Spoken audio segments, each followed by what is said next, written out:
लाठी के बल पर लॉकडाउन का पालन कराने उतरी इकौना की पुलिस पूरी तरह से निरंकुश हो चुकी है। पुलिस की प्रताड़ना से आम आदमी, व्यापारी, दिहाड़ी मजदूर, यहां तक कि महिलाएं भी परेशान हैं। कायदा कानून भूल चुकी पुलिस लगातार लोगों पर डंडा बरसा रही है, जिसमें किसी के हाथ टूट रहे हैं तो किसी के पैर। लॉकडाउन की मार से आम जनता परेशान है।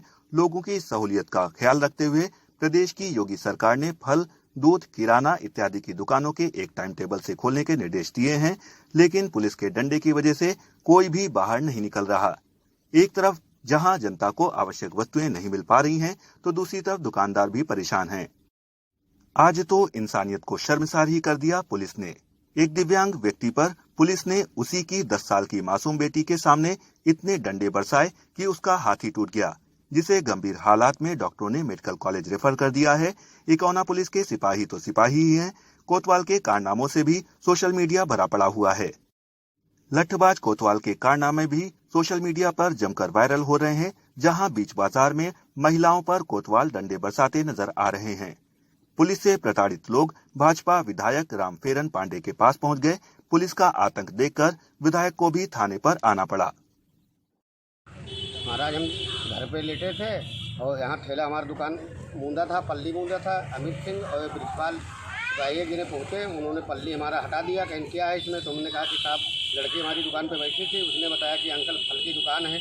उन्होंने पल्ली खींच लिया। इसके बाद कहे अपने पापा को बुलाओ, ये बिटिया कहीं बुला रहे हैं। तब तक वो एक ब्रिजपाल यादव थे, वो सीधे हमारे घर के अंदर हिल गए। घर के अंदर से हमको पकड़ लेकर आए। इसके बाद वहाँ 4-6 लाठी मारे। इसके बाद यहाँ थाने पर लेकर आए।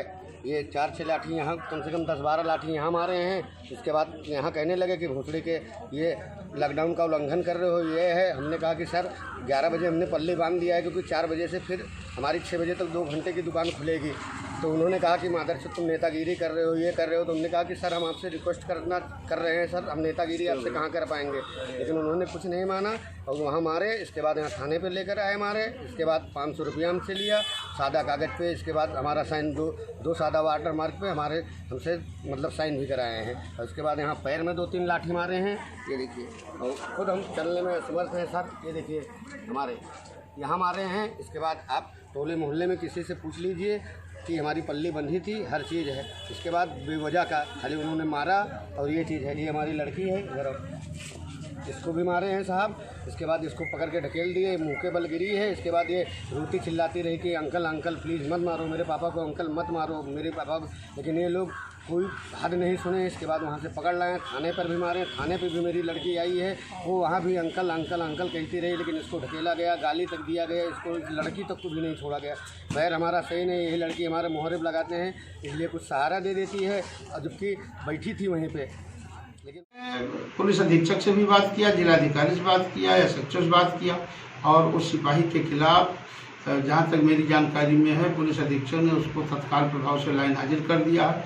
उसकी जांच बैठा दिया है। जांच रिपोर्ट जाने पर मुझे बताया गया कि उसको तत्काल प्रभाव से सस्पेंड भी किया जाएगा, और अगर आवश्यकता पड़ी तो उसके खिलाफ जो भी विधिक कार्रवाई होगी वो की जाएगी। व्यापारी को न्याय दिया जाएगा, और इसके लिए मैं अपने प्रशासन की बहुत बहुत प्रशंसा